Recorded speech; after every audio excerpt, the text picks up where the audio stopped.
अगर हम रेवेन्यू की बात करें तो लाइक कितना यूएसडी में रेवेन्यू होना चाहिए? एजेंसी बनानी है तो बड़ा सोच के आना पड़ेगा। सो अगर आप 20 लाख से ज़्यादा की ट्रांज़ैक्शन कर रहे हैं, तो आपसे जब भी बात करता हूँ हिम भाई, मैं तो ये बोलता हूँ बड़ा कैसे करें, बड़ा कैसे करें? So I have to give them $10,000 जो भी। जिस दिन पेमेंट बंद हो गया उस दिन हम लोग क्या करेंगे? मेरे को ऐसा लगता है ना कि अगर आप बहुत छोटी जगह से हो, हम लोग परेशान हो जाते हैं, लिटरली परेशान हो जाते हैं कि कौन-कौन सा कंप्लायंस का कितना चार्ज देना पड़ रहा है और कमाता उसमें सीए है मेरा। तो मेरा काम ये रहता है कि नंबर 1 इनोवेशंस लेकर आऊँ, खतरनाक-खतरनाक टूल्स लगा दूँ, खतरनाक आउटरीचिंग सिस्टम्स बना दूँ, जिससे मेरा जो एक्विजिशन सिस्टम है वो मुझे पता है कि अगर मैंने आँख बंद करके बस उसमें प्ले बटन दबाया तो महीने के अंत में 4-5 क्लाइंट निकल आएँगे। तो मोस्ट प्रोबेबली इन दिसंबर मैं 90,000 प्लस आउटरीच करूँगा महीने का। तो ब्रो इन माय ओपिनियन जो 2 सबसे बड़े ड्राइविंग फैक्टर्स हैं, सो वहाँ पर जितने भी कम्युनिटी में लोग हैं, everybody is doing 100K। 29th of October को चलाया एंड 7th या 8th ऑफ नवंबर को बंद कर दिया कि 8th of November I had 4 clients. देखो भाई, अब क्लोजिंग में भी ना बहुत सारे तरीके होते हैं क्लोज़ करने के। सेल्स कॉल पे लाना सबसे मुश्किल काम होता है एक्चुअली। किसी को जस्ट स्टार्ट कर रहा है तो उसको सिर्फ एक कोल्ड ईमेल से स्टार्ट करके रिजल्ट्स जल्दी आते हैं। क्योंकि मुझे पता है अगर मैं अपनी मैक्सिमम एनर्जी इसमें दूँगा तो मुझे ज़्यादा बेटर आरओआई मिलेगा। मेरा माइंडसेट इनिशियली थोड़ा छोटा था, मतलब इट्स लाइक कि यार अरे इस टूल में इतना पैसा लग रहा है। इतना कम कॉम्पिटिशन है ये नहीं पता था तो मैं ईज़िली ऑनबोर्ड कर लिया था काफ़ी सारे क्लाइंट्स फर्स्ट मंथ पे। फिर वही है कि एक्विजिशन स्टॉप करना पड़ा। गड़बड़ की थी वो ये थी कि जो पैसे आए उसको हम लोगों ने उड़ा दिया। तो आज फिर से मैं उन्हीं 3 एक्सपर्ट्स को लेके आ चुका हूं जो अपनी कोल्ड ईमेल एजेंसी रन कर रहे हैं। इनफैक्ट उनमें से एक एक्सपर्ट है जिसका नाम वत्सल है, जो मेरे प्रीवियस एक्स स्टूडेंट रह चुके हैं और आज वो सक्सेसफुल एजेंसी चला रहे हैं। 10,000 per month, 12,000 per month hit कर रहे हैं पर्सनल, और एजेंसी के under up to 50,000 per month hit कर रहे हैं। 50,000 रुपीज नहीं, यूएसडी। और सिर्फ वत्सल ही नहीं, आज की वीडियो में आपको चेतन और प्रतीक भी गाइड करेंगे कैसे वो अपनी कोल्ड ईमेल एजेंसी रन कर रहे हैं, क्या क्या बिहाइंड द सीन सीक्रेट्स हैं जो सिर्फ वही जानते हैं, और इस वीडियो में वो आपके साथ शेयर करेंगे बिकॉज वो मेरे साथ शेयर कर रहे हैं और मैं आपके साथ शेयर कर रहा हूँ। और हम एग्जैक्टली जानेंगे कि कोल्ड ईमेल्स से कैसे एजेंसी बिल्ड करते हैं, और अगर आप कोल्ड ईमेल्स के थ्रू लीड जनरेशन करना चाहते हैं अपने क्लाइंट्स के लिए तो खुद के लिए कोल्ड ईमेल से कैसे क्लाइंट लाएं और अपने क्लाइंट्स के लिए कैसे कोल्ड ईमेल सेटअप करें, एंड लास्टली अपनी एजेंसी को कैसे स्केल कर सकते हैं। तो इस वीडियो में मैंने उनसे A to Z सब कुछ पूछा है about how to scale an agency using cold emails, कैसे एजेंसी सेटअप करनी है, कैसे लोगों को हायर करना है, कोल्ड ईमेल के अलावा भी कौन से मेथड वो यूज कर रहे हैं क्लाइंट्स लाने के लिए, कैसे वो अपने एम्प्लॉयज को सैलरी पे करते हैं, प्रोजेक्ट बेसिस पे रखते हैं या फुल टाइम हायर करते हैं, आपको पर मंथ कितने ईमेल भेजने हैं, पर मंथ कितनी आउटरीच करनी है, जो कि एक एक्सपर्ट अब तो 90,000 करता है हर महीने आउटरीच, और हर महीने आपको कितने क्लाइंट चाहिए या कितना रिकरिंग रेवेन्यू आपको जनरेट करना है ताकि आप एक एजेंसी बिजनेस के अंदर घुस सकें, कैसे आपको अपना एजेंसी को एज ए लीगली रजिस्टर करना है, जीएसटी वगैरह और टैक्स कैसे फाइल करनी है, ये सारी चीजें जो आपको यूट्यूब पे बिल्कुल नहीं मिलेगी। और लास्टली, क्या वो ऐसी मिस्टेक्स होती हैं जो बिगिनर्स करते हैं वाइल बिल्डिंग एन एजेंसी, जो कि इन लोगों ने भी करी है, और वो आपको एग्जैक्टली अपने एक्सपीरियंस से बताएं कि आपको ये सब नहीं करना है। So let's welcome our guests and let's go. तो स्वागत है आप लोगों का फिर से हमारे पॉडकास्ट में। इतिहास में पहली बार फिर से 3 लोग एक साथ पॉडकास्ट में। तो आज की हम इस डिस्कशन में बात करेंगे कि कैसे हम कोल्ड ईमेल्स के थ्रू एजेंसी को स्केल कर सकते हैं, या एजेंसी स्केल करने के लिए एज ए बिगिनर से कोल्ड ईमेल को यूज करके एजेंसी को स्केल कर सकते हैं। ठीक है, तो ये हमारा डिस्कशन है आज। तो उसी रिलेटेड मैं क्वेश्चंस पूछूंगा। ठीक है, तो वही है, रूल सारे सेम है। म्यूटेड, और जिसको रिप्लाई देना हो तो वो कर सकता है हैंड रेस। एंड स्टार्ट करते हैं सबसे पहले पहले क्वेश्चन के साथ कि कैसे एक बिगिनर कोल्ड ईमेल जो कर रहा है, और कब उसे पता रहना चाहिए कि अब टाइम आ गया है कि वो अब क्योंकि जब कोई स्टार्ट कर रहा है तो सिंगल पर्सन ही स्टार्ट करेगा कोल्ड ईमेल्स करना, है ना। तो कब उसे पता चले कि अब टाइम आ गया कि मुझे एजेंसी बनानी चाहिए और उसमें और लोगों को अलग अलग काम पे लगाना चाहिए। तो ये मैं पूछना चाहूंगा सबसे पहले चेतन से। तो चेतन भाई बताइए आप। बिल्कुल भाई, बिल्कुल। भाई देखो, मेरे को ये समझ में आया है कि मैंने इनिशियली ना मैंने भी खुद से ही सर्विसेज़ देता था मैं इनिशियली, एंड देन मैं एक टाइम आया था जब मेरे पास में थोड़े से क्लाइंट्स आ गए थे एंड मैंने हायरिंग करना स्टार्ट कर दिया था। एंड हायरिंग करते-करते क्या हुआ कि मेरे पास में अब टीम ज़्यादा हो गई थी, लेकिन काम नहीं होता था कि अब इनसे करवाऊँ क्या? तो अब टीम खाली बैठी है, मेरे पास में पता नहीं कि मैं इनसे करवाऊँ क्या? तो कभी-कभार ऐसा होता है कि एकदम इनिशियल टाइम में अगर आप ज़्यादा हायरिंग कर रहे हो ना, तो वो भी आपको बैकफायर कर सकता है। आज की डेट में जो हमारी एजेंसी है, हम हमेशा ओवर स्टाफिंग रखते हैं, 1-2 स्टाफ एक्स्ट्रा रखते हैं कि अगर कोई काम फँस रहा है, कहीं दिक्कत आ रही है, तो चलो ठीक है, हमारे पास में बंदे हैं। लेकिन इनिशियल टाइम में अगर आपने ओवर स्टाफिंग किया, तो आपको दिक्कत आती है। आज की डेट में हमने ऑफ़िस बनाया, सारी चीज़ों को सेटअप किया। आज अगर इन सारी चीज़ों में थोड़ा-सा लॉस भी होगा, तो मैं बियर कर सकता हूँ, बिकॉज़ मुझे पता है कि भई हमारी एजेंसी स्टेबल है। लेकिन इनिशियल टाइम में अगर आपने ये सारी चीज़ें की, तो आपको दिक्कत भी आ सकती है। बिकॉज़ जब नया-नया कोई मार्केट में उतरता है ना, तो उसको ऐसा लगता है यार हर चीज़ बढ़िया होनी चाहिए, बढ़िया ऑफ़िस हो, ठीक है? ऑफ़िस के ऊपर लोग बहुत खर्च कर देते हैं, ठीक है? ये होना चाहिए, सेटअप होना चाहिए, एंड हर चीज़ मतलब अच्छी से अच्छी होनी चाहिए। लेकिन मुझे ऐसा लगता है कि ये एक बहुत बड़ी गलती है, अगर आप इनिशियल टाइम में ऐसा कर रहे हो तो। हुँ, तो भाई जो राइट टाइम होता है ना, वो मेरे हिसाब से ये है, मैं अपनी एक्सपीरियंस के हिसाब से बताऊँगा, मैंने अपना ऑफ़िस पहले भी बिल्ड अप किया था, लेकिन उसके बाद मैं उसको बहुत लंबे समय तक चला नहीं पाया। तो इस कारण से फिर मैं वापस से घर पे शिफ्ट हो गया था। फिर मैंने वो एजेंसी को बिल्ड अप किया और आज मैं वापस से ऑफ़िस पे ही बैठ के काम कर रहा हूँ, ऑफ़िस मैंने सेटअप किया है। लेकिन देखो अब बेस्ट टाइम मेरे हिसाब से ये रहता है कि आपको सबसे पहले कुछ क्लाइंट्स लेकर आने हैं, मिनिमम 5 क्लाइंट्स आपके पास में हो, एक अच्छा एमआरआर आप बना रहे हो, तब तक आप वर्क फ्रॉम होम करो। अपने 1-2 लोगों को अगर आपको हायर करने हैं, 1-2 लोगों को हायर करके वर्क फ्रॉम होम या जो भी आपको लग रहा है, जो भी सही रहेगा वैसे करो, ज़्यादा इन्वेस्टमेंट मत करो। जब आपके पास में 4-5 क्लाइंट आ जाएँ, आपके पास एक अच्छा एमआरआर हो, जब आपको अंदर से आवाज़ आ रही है कि now it's time to scale, उसके बाद जाके आप अपना ऑफिस सेटअप करो, वहाँ पर आप स्केल करो, लेकिन ज़्यादा खर्चे नहीं। धीरे-धीरे, धीरे-धीरे चीज़ों को ऐड करो। मेरे हिसाब से यही है कि 4-5 क्लाइंट्स मिनिमम होने चाहिए। हुँ, हुँ। तो और अगर हम रेवेन्यू की बात करें तो लाइक कितना यूएसडी में रेवेन्यू होना चाहिए उन clients revenue I think minimum to minimum आपको 3 to $5,000 तो मिनिमम होना चाहिए। अगर आप $3,000 भी नहीं बना रहे हो और उसके बाद अगर आप ये सब चीज़ें कर रहे हो तो देयर इज़ अ प्रॉब्लम। आपका क्योंकि क्या होता है ना कि अभी हिम भाई अगर आपने एक बड़ा-सा अभी आपने रेंट पे लेके रखा है अपना घर, ठीक है? आप अगर आपको उसमें लॉस भी हो रहा है बाय चांस, ठीक है?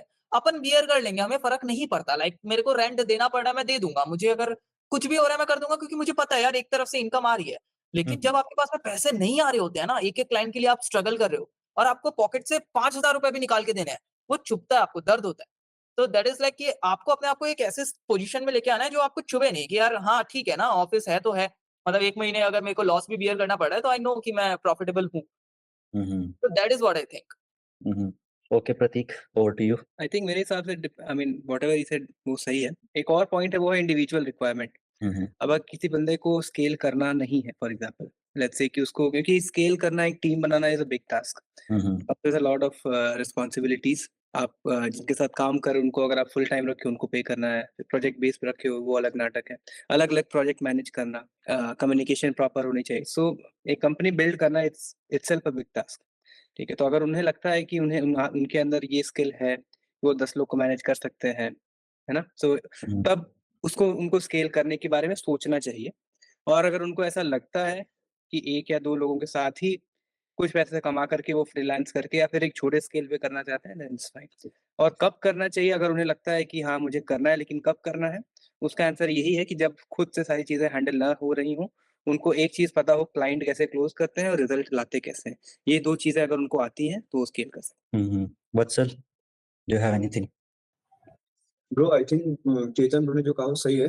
हुँ, हुँ। मिनिमम एटलीस्ट $3,000 आपका मंथली रेवेन्यू तो आना चाहिए। उसके कम में तो सेंस ही नहीं बनता, फिर प्रॉफिट क्या बचेगा और आपको रीइन्वेस्ट करना है अपनी कंपनी में, फिर उसको कैसे करोगे? हुँ, मिनिमम 3 के तो करना चाहिए।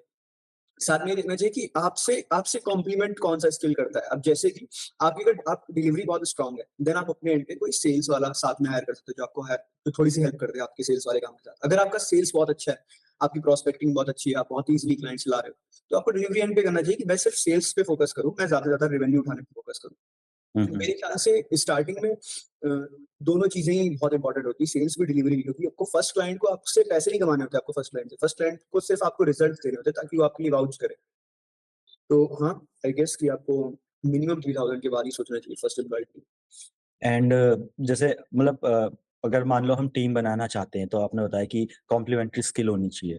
तो अब उसके अलावा में जैसे एज़ एन एजेंसी ओनर कि किस-किस तरह की रिक्वायरमेंट किसी को हो सकती है अपनी टीम में कि हमें इस टाइप के बंदे रखने हैं जो ये काम सँभालेंगे, तो वो कैसे हम डिटरमाइन कर सकते हैं? जो वत्सल। रिक्वायरमेंट्स पे होता है, अब जैसे कि cold email agency for example मेरी, then I will need a copywriter. But अगर किसी की एड्स एजेंसी एसएमए में है, तो कॉपीराइटर की एज़ सच कोई नीड नहीं है कि आपको एक डेडिकेटेड कॉपीराइटर चाहिए। एंड देन उसके बाद आपको एक ऑपरेशंस में चाहिए। ऑपरेशंस है तो आपको डेफिनिटली चाहिए कोई इतना अच्छा कि अगर आपकी जैसे एड्स एजेंसी है तो he should be really good on ads. उसका ऐसा एक्सपीरियंस होना चाहिए। इवन मतलब कि मैं तो ये कहूँगा कि अगर आपको $300-300 के 2 बंदे हायर करने हैं, उसकी जगह आप $500 देके एक अच्छा बंदा हायर करो, जो कि इतना काम सँभाल ले और उसका एक्सपीरियंस काफ़ी अच्छा होना चाहिए। हुँ, हुँ। तो ऑपरेशंस है, सेल्स है, मार्केटिंग है, 3-4 चीज़ें ही हैं। छोटी-सी एजेंसी में इससे ज़्यादा ज़रूरत नहीं पड़ता है। आप हुँ, हुँ। अबव $30,000 मंथली नहीं कर रहे, तो आपको एचआर वगैरह इन सब हायर करने की ज़रूरत ही नहीं। हुँ, हुँ, हुँ, हुँ। एंड लाइक रिमोटली सारा काम हो सकता है लाइक सारे बंदे सारा रिमोट हैं। रिमोट है। मेरा हुँ, तो हुँ। सारा रिमोट है। प्रतीक, आप क्या कहना चाहोगे कि किस-किस टाइप के आपने एजेंसी में लोगों को हायर किया है? क्या-क्या पर्टिकुलर काम करते हैं वो? शुरू में तो आई गेस 2 अकेले भी किया जा सकता है छोटे स्केल पे, लेकिन हुँ, हुँ। एफिशिएंसी बढ़ानी हो तो कोई पार्टनर अप हो जाए तो बेहतर है, नहीं हो पाता है तो 2 ही पिलर्स मेन चीज़ होते हैं, एक होता है एक्विजिशन, एक्विजिशन से ला करके ऑपरेशन में दे दिया जाए। तो उसके बाद डिलिवरेबिलिटी भी अगर कोई देख वही बंदा देख ले तो ठीक है, लेकिन 2 चीज़ें होती हैं, एक्विजिशन का एक पार्ट होता है, ऑपरेशन का एक पार्ट होता है। तो अगर ये 2 चीज़ आप अगर ऑपरेशंस देख रहे हो तो किसी सेल्स वाले बंदे को देख लो, आपको क्लाइंट हुँ, लाके हुँ। दे दें। अगर हुँ, आपको हुँ। प्रोस्पेक्टिंग आती है, क्लोजिंग्स आती हैं, तो आप हेल्प ले लो ऑपरेशंस में, उनको बता दो क्या कैसे करना है।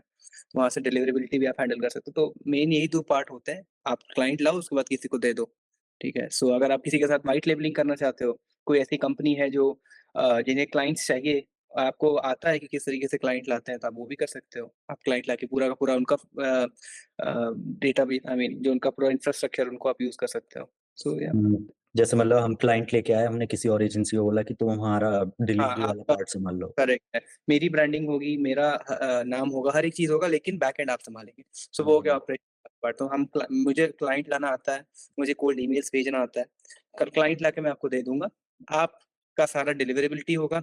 The same thing drop shipping जो होती है, हुँ, सेम हुँ, हुँ, मतलब सेम फंडामेंटल है। That's all. Hmm, hmm. Chetan, इस बारे में? भाई, मुझे ऐसा लगता है कि अगर आपको बड़ा नहीं खेलना है, तो एजेंसी में जाओ मत। आप जो फ्रीलांस कर रहे हो, जो गेम खेल रहे हो अपना, वो करते रहो।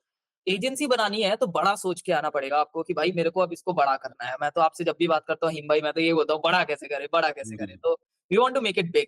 सो हुँ, दिस इज़ नंबर 1 कि बड़ा सोच के एजेंसी में उतरो। नंबर 2 जो मुझे ऐसा लगता है किस-किस को हायर करना चाहिए, सबसे पहला बंदा आपकी एजेंसी में होना चाहिए, एक बंदा जो आपका राइट हैंड हो, जिसको तुम ब्लाइंड ट्रस्ट कर पाओ। चाहे उसके अंदर इतनी स्किल्स ना भी हो लेकिन ट्रस्टेबल ऐसा हो कि यार आप उसको ना अपने सारे अकाउंट्स दे सकते हो, अपने सब कुछ उसके हाथ में थमा सकते हो।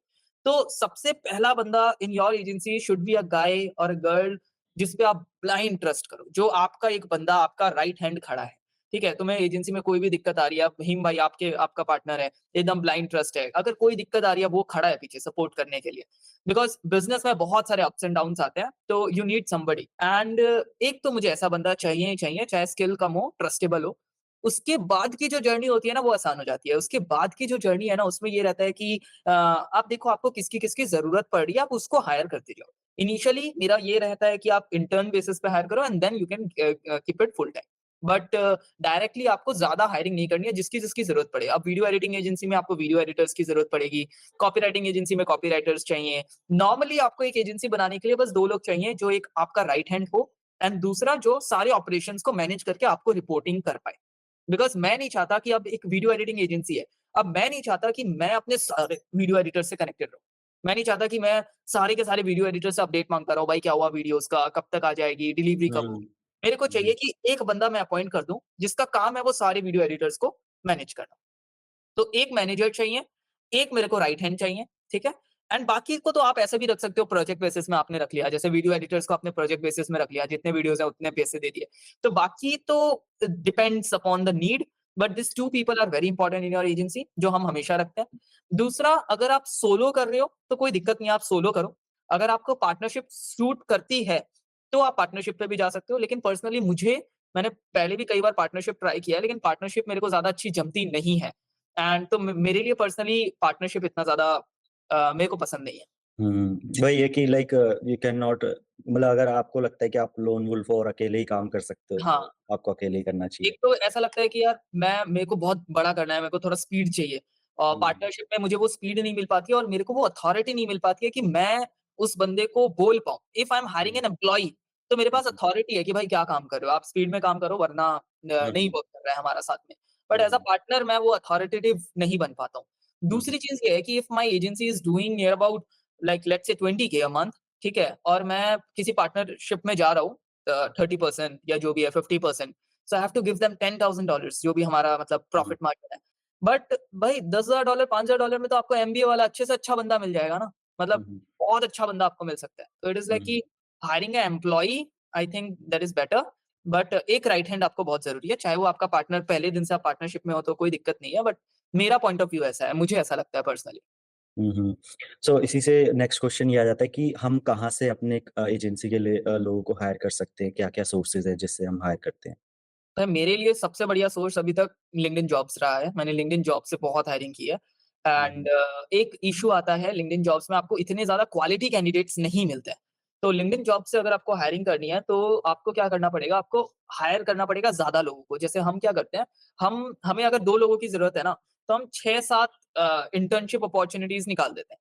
तो फर्स्ट मंथ हम इंटर्नशिप करवाते हैं, कम पे करते हैं उनको लेकिन इंटर्नशिप रहता है। फर्स्ट मंथ में हम चूज़ कर लेते हैं कि 6 में से कौन से 2 बेस्ट है। तो फिर वो 2 हुँ, को हम फुल टाइम हायरिंग कर लेते हैं, फुल टाइम के लिए रख लेते हैं। तो हमें चूज़ करने का ऑप्शन मिल जाता है। थोड़ा-सा हेक्टिक है बट मुझे वो क्वालिटी मिल जाती है जो मुझे चाहिए। वत्सल और प्रतीक में से कोई बोलना चाहेगा इस टॉपिक पे? तो आई गेस लिंक्डइन जॉब्स का वही है कि लिंक्डइन जॉब्स जो होता है, उसमें आप ऐसा कर सकते हो कि आपको बल्क में एप्लीकेंट्स मिल जाएँगे काफ़ी सारे, हुँ, बट क्वालिटी उसमें बहुत अच्छी नहीं होती। हुँ, उसमें क्वालिटी इसलिए लिंक्डइन जॉब्स हम लोग यूज़ करते हैं मोस्टली अपॉइंटमेंट सेटर्स को हायर करने के लिए, जो कि थोड़ा-सा कम मेंटल चीज़ होती है ना, मतलब कम दिमाग, मतलब कि सिर्फ़ उनको एक एसओपी पकड़ा दी, they just have to follow the SOP. But अगर आपको जैसे राइट हैंड की बात करी चेतन भाई ने, तो राइट हैंड जैसा कोई बंदा हायर करना है, then I I guess Upwork is better for that. Upwork में पोस्ट डालो, अपवर्क में क्वालिफाइड बंदे होते हैं, प्लस आपने अपनी पेड पोस्ट डाली और उसमें एक अच्छे से क्वालिफिकेशन फैक्टर सेट कर दो, तो आपको बहुत अच्छे एप्लीकेंट अपवर्क से मिल जाएँगे। जो मेरे मैनेजर पॉलिटिशियंस में जितने भी एम्प्लॉयी हैं, वो सारे अपवर्क से ही मैंने हायर किए हैं। हुँ, हुँ। प्रतीक आप कहाँ से सजेस्ट करते हो? मेरे मोस्टली कनेक्शंस के थ्रू ही आते हैं। हुँ, आई हुँ। मीन जो मेरा कम्युनिटी है या फिर जितने लोग मेरे साथ काम किए हैं, हुँ, तो हुँ। मैं ट्रस्ट नहीं कर पाता ये आई मीन मतलब बाहर वाले लोगों को, हुँ, हुँ। क्योंकि अ, मतलब ऐसा एक्सपीरियंस रहा है जिसमें हम लोगों ने हायर किया और एक्सपीरियंस अच्छा नहीं था। तो अब जो भी हायरिंग हम लोग करते हैं, या तो कोई रेफरल हो गया या फिर डिस्कॉर्ड की कुछ-कुछ कम्युनिटीज़ हम लोग काफ़ी टाइम से जॉइन किए हुए हैं। तो उसमें जो भी रिक्वायरमेंट होती है फुलफिल अभी तक तो हो गई है मोस्टली, या फिर जिनके साथ हम काम करते हैं वो किसी को रेफर कर देते हैं कि हाँ, this is a good one. So वहाँ से भी कुछ-कुछ अच्छे लोग मिल जाते हैं। So as of now hmm. हमने लिंक्डइन जॉब पे भी कुछ खास हायरिंग नहीं करी है। पहले की थी लेकिन रिज़ल्ट सही नहीं था तो रुकना पड़ा। हुँ, हुँ। और रिगार्डिंग इसमें हायरिंग में तो जो बंदे होते हैं उनको लाइक किस तरीके से हम रख सकते हैं? ऐज़ अ लाइक अगर कोई बिगिनर है जो एजेंसी बनाना चाह रहा है तो उसे लाइक ऐज़ अ एम्प्लॉयी रखना चाहिए मंथली सैलरी बेसिस पे या प्रोजेक्ट बेसिस पे या फिर ऐज़ अ फ्रीलांसर को भी हायर करके हम काम कर सकते हैं? I think project based is not न नथिंग बट फ्रीलांसिंग ना। हुँ, आप हुँ। अगर प्रोजेक्ट के हिसाब से पैसे दे रहे हो तो वो फ्रीलांसिंग ही हो गई एक तरीके से। हुँ, हुँ। तो बेस्ट वही होता है, क्योंकि फुल टाइम में जब तक आप कॉन्फिडेंट नहीं हो, क्योंकि हर महीने एक फिक्स्ड अमाउंट जा रहा है। Even hmm, if you are not earning you will have to pay. So वो एक लेवल के बाद ही किया जा सकता है। सो इनिशियली अगर जो स्टेपिंग स्टोन होना चाहिए वो यही होना चाहिए कि आप प्रोजेक्ट बेस्ड रखो until you are very confident कि you can do it. Right, based on the results also confidence will not give you money. So अगर हुँ, आपको पैसा आ रहा है then you can hire it, because that is more profitable. I will say that is more profitable अगर constant projects आ रहे हैं तो, अदरवाइज़ प्रोजेक्ट बेसिस पे ही करना चाहिए शुरू। हुँ, hmm. Chetan, what do you से? भाई मुझे भी ऐसा लगता है कि इनिशियली जब आप स्टार्ट कर रहे हो, ये बस 1-2 बंदे आपको चाहिए जो आपके साथ में रहें एंड उसके बाद तो you can do project basis जहाँ पर आप प्रोजेक्ट बेसिस में पे कर रहे हो and once you have good clients तो everything is calculation. Initial time में ना प्रोजेक्ट बेस आपको सस्ता पड़ता है, लेकिन जब आपकी एजेंसी बड़ी हो जाती है तो मंथली आपको ज़्यादा सस्ता पड़ता हाँ, है। हाँ, हाँ। उसके पास में क्लाइंट्स ज़्यादा हैं, हुँ, तो हुँ। वो ज़्यादा सस्ता पड़ रहा है। तो डिपेंड ये नहीं करता कि आप प्रोजेक्ट बेसिस कर रहे हो या मंथली कर रहे हो, ये करेगा कि प्रॉफिटेबिलिटी किसमें ज़्यादा आ रही है आपको। इनिशियल टाइम में आपको प्रोजेक्ट बेसिस में प्रॉफिटेबिलिटी आएगी और धीरे-धीरे जब क्लाइंट्स होंगे तो मंथली वाले में प्रॉफिटेबिलिटी आएगी हुँ, एंड हुँ। अगर आपको ऐसा लग रहा है कि आपको जैसे भाई ने कहा, प्रतीक भाई ने कि आप व्हाइट लेबल करना चाहते हो, आप मैनेज नहीं कर पा रहे हो इतनी सारी चीज़ें, तो आप किसी और एजेंसी के साथ व्हाइट लेबल भी कर सकते हो। तो उसमें ऐसा रहेगा कि they are going to give you a fixed quotation and उसके बाद आप ऊपर अपना प्रॉफिट जोड़ के जितना भी सेल करना चाहते हो वो कर सकते हो। तो कैलकुलेशन के ऊपर मेरे हिसाब से गेम इसका वैरी करता है। तो वत्सल अभी आपकी एजेंसी में कैसे आपने रखे हैं लोगों को, किस बेसिस पे रखा हुआ है? जो डिपेंड करता है ना कि वो क्या हुँ, चीज़ हैंडल कर रहे हैं। If someone is on hmm, delivery and then hmm, I can not promise them कि मैं तुम्हें पर सेल दे सकता हूँ। हुँ, हुँ, हाँ, इसलिए मैं उन्हें फिक्स्ड सैलरी देता हूँ। एक फिक्स सैलरी आप डिलीवरी संभाल रहे हो और आपका फॉर एग्जांपल मैंने एक को रखा हुआ है और he will just like we have more than 5-6 के ईमेल अकाउंट्स, तो उसका सिर्फ काम है कि वो ईमेल अकाउंट्स को चेक करेगा, कोई भी ईमेल स्पैम पे नहीं जानी चाहिए, डिलीवरेबिलिटी टेस्टिंग सारी चीजें वो करता है। तो अब ऐसे लोग को जब आप हायर करोगे जो कि हाईली टेक्निकल टास्क में, और उनको आप सिंपल सैलरी बेसिस पे रख सकते हो, हुँ, बट हुँ, स्टार्टिंग में आप करो तो स्टार्टिंग में यही है कि पर क्लाइंट बेसिस पे ही रखो। अपनी वही जैसा चेतन को ने कहा ना कि अगर आपके पास क्लाइंट ज्यादा है तो फिर आपको सिंपल सैलरी ज़्यादा सस्ती पड़ेगी, ज़्यादा ईज़ी होगा वो। तो अभी वैसे ही है। और जो सेल्स एंड में अपॉइंटमेंट सेटर्स है, तो अगर कोई बहुत अच्छा अपॉइंटमेंट सेटर है, हमने एक स्पेसिफिक केपीआई सेट कर रखी है कि आपको मंथ में इतनी अपॉइंटमेंट्स लानी है, then you will qualify for the salaried role. तो अगर आप और से 10 अपॉइंटमेंट्स लेके आए, qualified and showed up appointments हमारे लिए, कोल्ड ईमेल एजेंसी के लिए, देन मैं आपको नेक्स्ट मंथ के लिए शिफ्ट कर दूंगा सैलरी प्लस कमीशन बेसिस पे। और जो स्टार्टिंग में होगा, it will be just commission basis, you will be bringing the clients and you will get like 10 to 15% of the commission. तो डिपेंड करता है कि वो कहाँ पे है वो इंसान अभी का, किस रोल में। हुँ। ओके, सो इसी से आ जाते हैं कि जैसे एजेंसी रजिस्ट्रेशन हो गया, तो लाइक एजेंसी हमें स्टार्टिंग में ही रजिस्टर करनी चाहिए या हम कुछ टाइम बाद कर सकते हैं जब हमारा हमको कॉन्फिडेंस आ गया कि हाँ चलो अब हम एजेंसी एज ए एजेंसी एक तो होता है कि हाँ हमने मुंह से बोल दिया कि हम एजेंसी चला रहे हैं, एक आगे अंदर से कि हाँ अब एक्चुअली में हम एजेंसी चला रहे हैं, हमें फील आ रहा है कि यार एजेंसी चल रही है। तो लाइक कब हमें एजेंसी रजिस्टर करनी चाहिए और लाइक क्या क्या उसमें ध्यान देना चाहिए कि एजेंसी रजिस्टर करते वक्त, और कैसे कर सकते हैं, इसमें कोई बताना चाहेगा इसके ऊपर? ब्रो, एजेंसी रजिस्ट्रेशन में कॉन्फिडेंस ऑफ कोर्स मैटर करता है। अगर आपने देख लिया 3 महीने 3-4 मंथ तक आपने देख लिया, हाँ ठीक है मैं 3K वाला मार्क जो है वो एटलीस्ट हिट कर रहा हूँ, तो 2 से 3K प्लस ही जा रहा हूँ, then you can opt for registration. दूसरी चीज ये मैटर करती है कि कितने सारे पार्टनर्स हैं आपके। अगर आपके 2 पार्टनर है, 3 पार्टनर है, तो उस हिसाब से रजिस्ट्रेशन प्रोसेस बहुत ज्यादा वैरी होती है। अगर आप सिंपल सिंगल ओनर हो तो आप सिंपल प्रोप्राइटरशिप में रजिस्ट्रेशन ले सकते हो इंडिया में। बट इफ यू आर 2 और more than 2 partners, then you can opt for private limited, वहां पे आपके टैक्सेस भी बच जाते हैं। But again private limited company बनाना अपने आप में खर्चे होते हैं उसके अलग से काफी, प्लस आपको सीए वगैरह भी हायर करने होते हैं, मंथली उनको भी पेमेंट देनी होती है, सैलरी देनी होती है। तो उससे बेटर होता है कि मतलब कि पहले आप उस स्टेज पे पहुंचे एटलीस्ट, मतलब प्राइवेट लिमिटेड के लिए आपको तभी ऑप्ट करना चाहिए when you are crossing 10K, then आप प्राइवेट लिमिटेड के लिए ऑप्ट कर सकते हो। फिर आपको वहां पे टैक्स बेनिफिट्स और काफी सारी चीजें मिल जाएंगी। Plus when you cross like 20K, I would say कि आप अमेरिका में यूएस के एलएलसी रजिस्ट्रेशन ले लो, क्योंकि एलएलसी रजिस्ट्रेशन से काफी सारी चीजें खुल जाती हैं हमारे लिए। फॉर एग्जांपल, इंडिया में स्ट्राइप अलाउड नहीं है, इंडिया में वाइज बंद कर दिया गया है, वाइज और स्ट्राइप नहीं चल रहा, अब सिर्फ पेयोनीर है। जिस दिन पेयोनीर बंद हो गया उस दिन हम लोग क्या करेंगे, ये वाली प्रॉब्लम। बट यूएस में क्या है, अगर आपने यूएस, अगेन वो सब चीजें कॉस्टली होती हैं, लाइक आपको $500 प्लस लगेगा रजिस्ट्रेशन का यूएस एलएलसी का। बट अगर आपकी यूएस एलएलसी रजिस्टर हो गई एक बार, देन आपको यूएस का बैंक अकाउंट मिल जाएगा, मर्करी बैंक का, यूएस का आपको एक फोन नंबर, एक पोस्टल एड्रेस मिल जाएगा, और आपको एक बिजनेस लोकेशन मिल जाएगी, प्लस आपको जितना स्ट्राइप है, वाइज है, ये सारी चीजें चलने लगेंगी। देन आप वहां पे स्ट्राइप पे मर्करी बैंक में पेमेंट लेके अपने इंडियन बैंक में तो आराम से वायर ट्रांसफर कर सकते हो। जब भी मन करे। हाँ, जब भी ये मन करे, सारी ऐसा नहीं कि जबरदस्ती जबरदस्ती जा रहा है।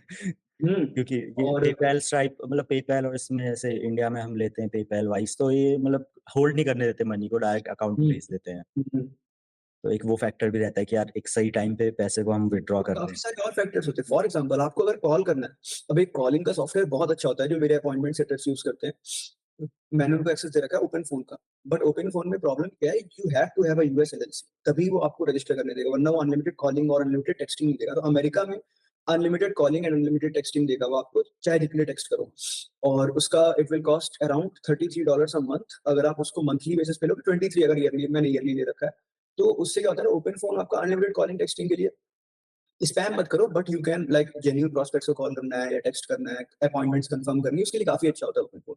अगेन आपको ओपन फोन में रजिस्ट्रेशन की एजेंसी चाहिए, क्योंकि अमेरिका अलाउ नहीं करता बाहर के कंपनीज को ऐसे टेक्स्ट करने के लिए। तो फिर वो ये रजिस्ट्रेशन भी स्केल पे डिपेंड करती है। आई वुड से कि स्टार्टिंग में तो आपको प्रोप्राइटरशिप या सिंपल पार्टनरशिप, जो बिजनेस रजिस्ट्रेशन होती है इंडिया में बेसिक वाली, वही लेनी चाहिए, और उसके बाद आपको प्राइवेट लिमिटेड का देखना चाहिए सेकंड पॉइंट पे। एंड आई थिंक एलएलपी करके भी होता है, सोल प्रोप्राइटरशिप। तो वो भी आई थिंक ठीक है। हाँ, एलएलपी प्राइवेट लिमिटेड में, प्राइवेट लिमिटेड थोड़ी सी ज्यादा बेटर होती है, टैक्स बेनिफिट्स प्राइवेट लिमिटेड में आई गेस थोड़े ज्यादा बेटर होते हैं।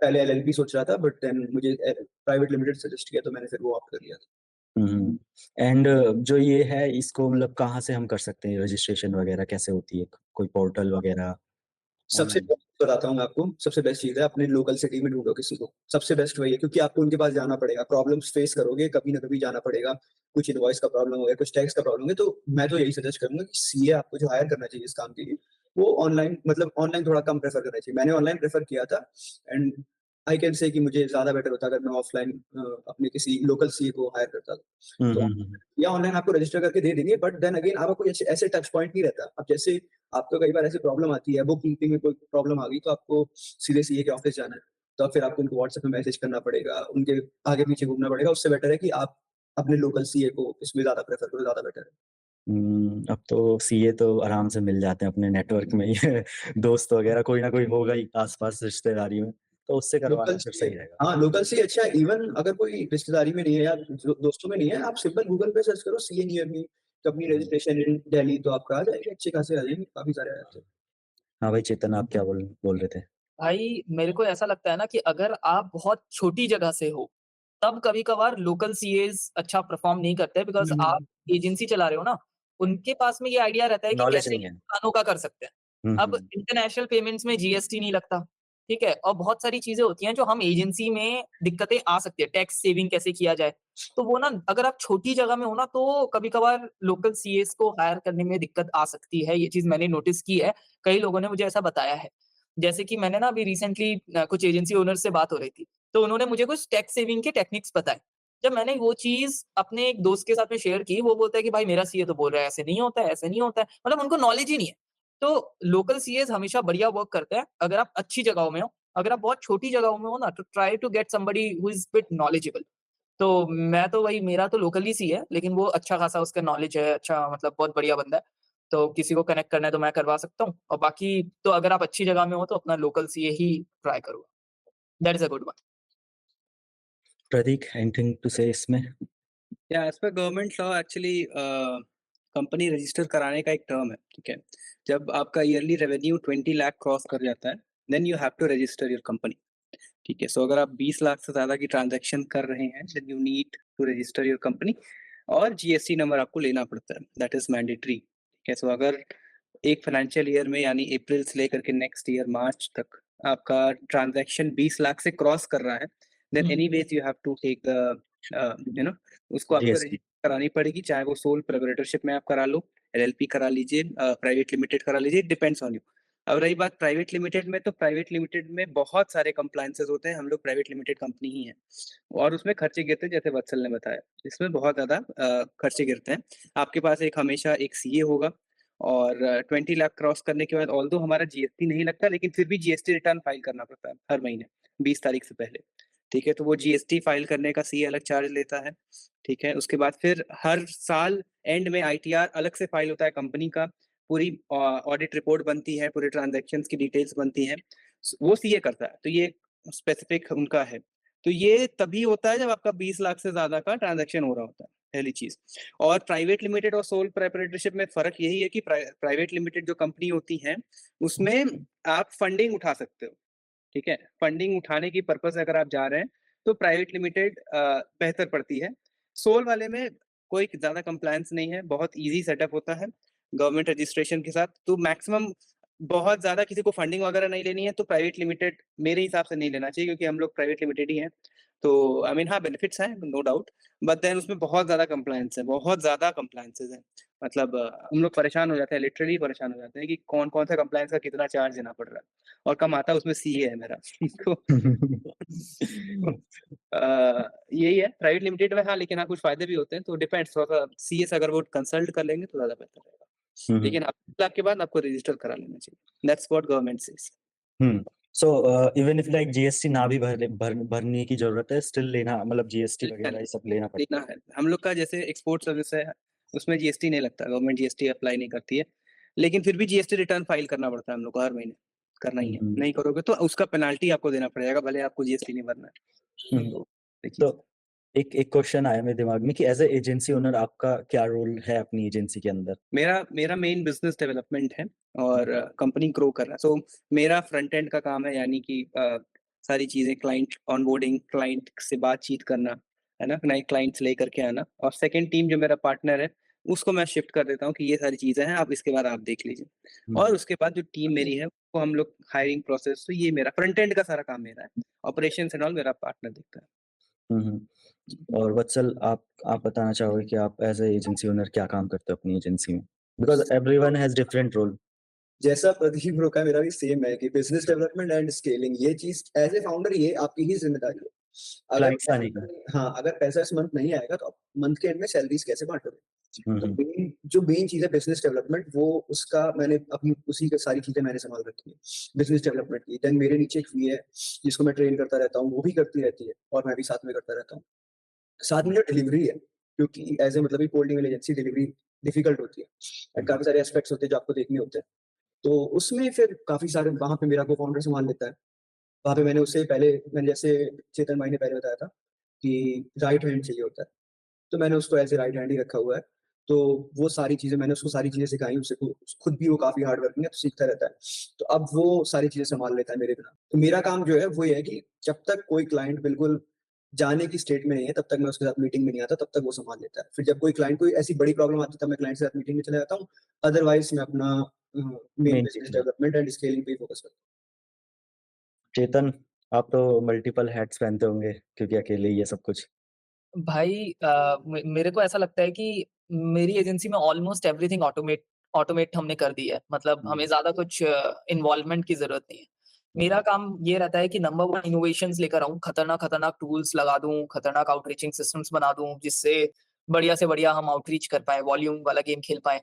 दूसरा, मेरे को ऐसा लगता है मेरा काम ये है कि कोई भी ऐसा टास्क जो हमारी कंपनी में रिपिटेटिवली हो रहा है, जो बार-बार करना पड़ रहा है, उसको मैं ऑटोमेट कर दूँ। जितना हो सके उतनी चीज़ों को मैं सिस्टमैटिकली लेकर जाऊँ। तो सिस्टम्स एंड प्रोसेसेस बनाना, ये बहुत इम्पोर्टेंट लगता है। एंड तीसरा, सेल्स को सबसे ज़्यादा मैं प्रेफ़र करता हूँ कि सेल्स वाला गेम मुझे सँभालना है। सेल्स पे मैं सबसे ज़्यादा एक्टिव रहता हूँ। वन्स एक क्लाइंट क्लोज़ हो जाता है, उसके बाद की ज़िम्मेदारी हमारी टीम की रहती है, क्योंकि वो प्रॉपर एसओपीज़ हैं, प्रॉपर सिस्टम्स हैं, सेम चीज़ उन्हें करनी है। तो जब तक क्लोज़ नहीं होता है, उससे पहले का सारा चीज़ मैं चाहता हूँ कि वो चीज़ पे मैं इन्वॉल्व रहता हूँ कहीं। एंड जितना भी ऑटोमेट हो जाए, बहुत सारी चीज़ें रहती हैं जो नया-नया हम ऐड कर सकते हैं, नई-नई चीज़ें ऐड कर सकते हैं एवरी सिंगल टाइम। अभी लास्ट मीटिंग में मेरे को बी ह्यूमन के बारे में बताया वत्सल भाई ने, तो कल ही जाके मैंने वो ले लिया। अभी मैंने उसमें देखा कि यार उसमें वो नाम चेंज करके किया जा सकता है। और 1-2 टूल्स मैंने कल वही मीटिंग के बाद में ना बहुत प्रोडक्टिव रहा कल का दिन, तो मीटिंग के बाद में बैठ के दमादम 3-4 सॉफ्टवेयर्स घुमाए मैंने, तो अभी उसके ऊपर थोड़ा काम चल रहा है। तो या दिस इज़ फाउंडर्स ड्यूटी। सही है, मतलब एकदम क्विक क्विक रिएक्ट। तो जैसे like as a agency owner, जैसे हमने as a freelancer let's say start किया और हम पे क्लाइंट्स आ गए। Now hmm. As an agency owner हमारा गोल क्या होना चाहिए कि लाइक मंथली हम कितने ईमेल्स भेजें या कितने क्लाइंट्स लेके आएँ? मतलब क्या एक एक एजेंसी ओनर का क्या गोल होना चाहिए कि लाइक इतना रेवेन्यू हिट करना है या इतने क्लाइंट्स लेके आने हैं? लाइक ये गोल कैसे हम डिटरमाइन कर सकते हैं कि हमें एक प्रॉफिटेबल एजेंसी चलानी है तो हमें इस लेवल तक अपना सारा काम करना पड़ेगा? भाई, मुझे ऐसा लगता है अब इस चीज़ में भी मैं अपना ओपिनियन दूँगा कि सबकी भूख अलग-अलग होती है। अब किसी को भूख ही है कि यार मेरे को बस महीने का 1 लाख रुपए आ जाए, मैं मेरे लिए बहुत है। हुँ, तो हुँ। अब उसकी डिज़ायर ही नहीं है, तो हुँ, वो 10 लाख के बारे में सोच ही नहीं सकता। कुछ लोग हैं जिनको ऐसा लगता है कि लाइक मुझे 1 सीआर करना है, तो उनके लिए 10 लाख कुछ है ही नहीं। तो हुँ, हुँ। अभी ये होता है कि तुम्हारी भूख कितनी बड़ी है और छोटी भूख तो मेरे हिसाब से रखनी ही नहीं चाहिए कि आप बहुत छोटे में सेटल डाउन कर रहे हो। भाई अभी तुमने देखा ही क्या है यार, तुमने ना दुनिया देखी है, ना तुमने अपने माँ-बाप को पूरी दुनिया घुमाई है, ठीक है? मतलब भाई कितना बड़ा वर्ल्ड है, लेकर जाओ, इधर-उधर लेकर जाओ। अभी तो कितनी सारी चीज़ें हैं करने को, ठीक है? अगर आप कम अमाउंट में सेटल डाउन हो रहे हो, तो इसका मतलब आप वही 4 दीवार में रह जाओगे, उतनी ही जगह में रह जाओगे। अगर आपको पूरी दुनिया घूमनी है, तो there is lot of thing to achieve. तो totally depends on the founder कि फाउंडर की कितनी डिज़ायर है। अब हर कोई ज़ोमैटो नहीं बनाता ना, हर कोई बड़ी से बड़ी कंपनी नहीं बनाता। कुछ लोग छोटी-सी दुकान में भी सेटल डाउन हो जाते हैं और उसमें वो लोग ऐसा फ़ील करते हैं कि यार मैंने बहुत कुछ किया। तो totally depends on the desire and happiness and ऐसा भी नहीं है कि हर बंदे को बड़ा करना है। कुछ-कुछ लोग होते हैं कि जिनको छोटा में सेटल डाउन है, वो खुश हैं, हैप्पीनेस मिल रही है उनको। तो it's okay for them. But I think कि ज़्यादातर आपके व्यूअर्स तो भूखे हैं मतलब इसलिए नई-नई चीज़ें सीख रहे हैं, नई-नई चीज़ें कर रहे हैं।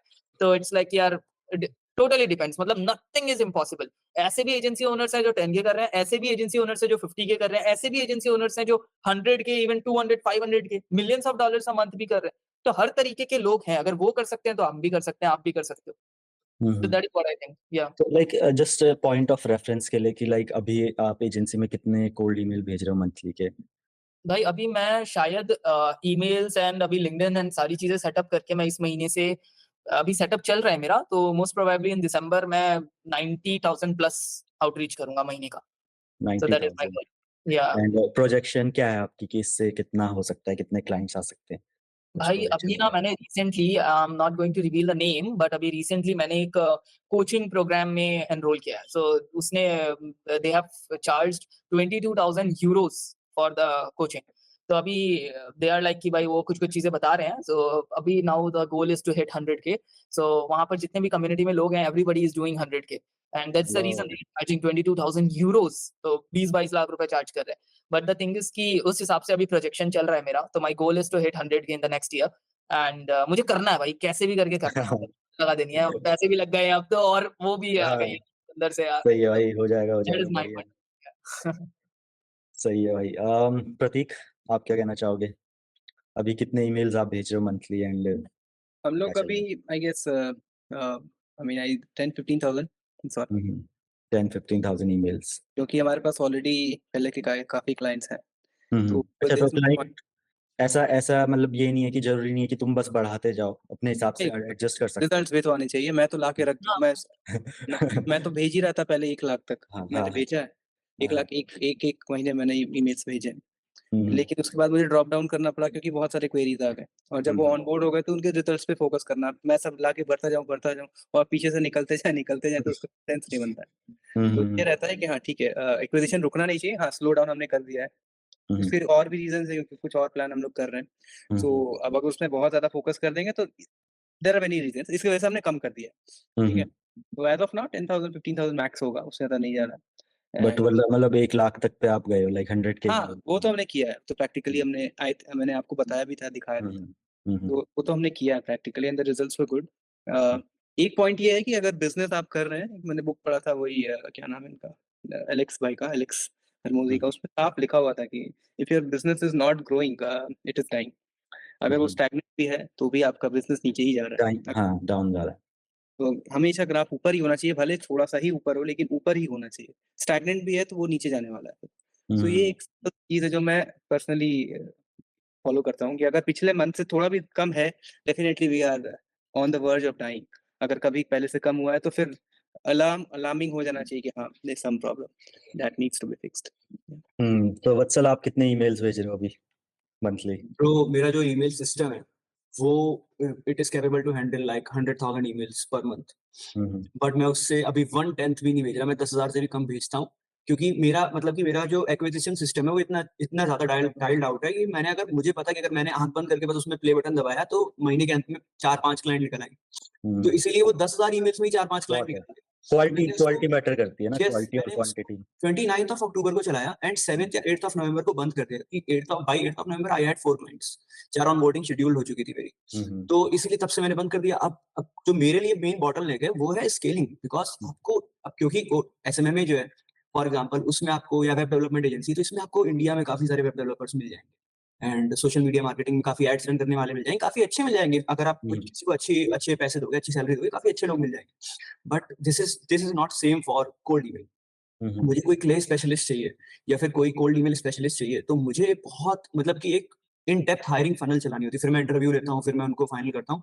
तो अभी मेरा जो बॉटलनेक है वो तो टीम ही है और उसी वाले बॉटलनेक को सॉल्व कर रहा हूँ and for in my opinion this is best best time to solve that bottleneck, क्योंकि अभी नवंबर है।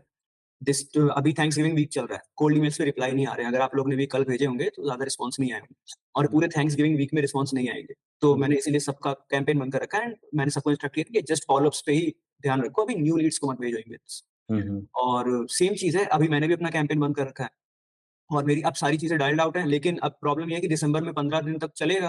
15 दिन के बाद 15-16 दिसंबर से फिर से हॉलिडे पे चले जाएँगे ये लोग। फिर सीधे जनवरी में आएँगे, तो जो 100 के वाला सिस्टम है, जो पूरा अच्छे से बना हुआ है, मैं उसको फुल पोटेंशियल पे जनवरी से स्टार्ट करूँगा। अभी मेरा नेक्स्ट जो 45-50 डेज़ है, वो सिर्फ हायरिंग पे and building a hmm, good hmm. Team पे जाएगा। बैकएंड हुँ। बैकएंड स्ट्रॉन्ग करने पे। इवन दो मुझे थोड़ा-सा ओवर हायर करना पड़े, मतलब इतना मुझे इतना आइडिया, इतना कॉन्फिडेंस है कि मैं उनको भी फिल कर दूँगा, उनके रोल्स भी फिल कर दूँगा। इसीलिए अभी मेरा जो मेन फोकस है वो हायरिंग पे ही है, हुँ, हुँ, क्वालिटी टीम हायर पे। हुँ, हुँ। तो चेतन भाई की एनर्जी देख के मेरे दिमाग में एक क्वेश्चन आ रहा है कि how to stay motivated? Ups and downs आते रहते हैं but how to stay motivated as an agency owner? भाई I think for staying motivated have a good vision board, एक बढ़िया विजन बोर्ड बना के रखो। क्या डेली सुबह काम करने से पहले उस विजन लैपटॉप बोर्ड को देखो। मैंने लैपटॉप का वॉलपेपर देखा था, उसमें सारी चीज़ें थी, सबके पिक्चर्स वगैरह। जैसे लैपटॉप में पिक्चर्स वगैरह है ना, वैसे ही मैंने सामने भी एक बहुत बड़ा-सा बोर्ड लगा के रखा है। मतलब अपने ऑफ़िस में यहाँ हुँ, सामने एक हुँ, बहुत बड़ा-सा बोर्ड लगा के रखा है। यहाँ मेरे आँखों के सामने एक व्हाइट बोर्ड है।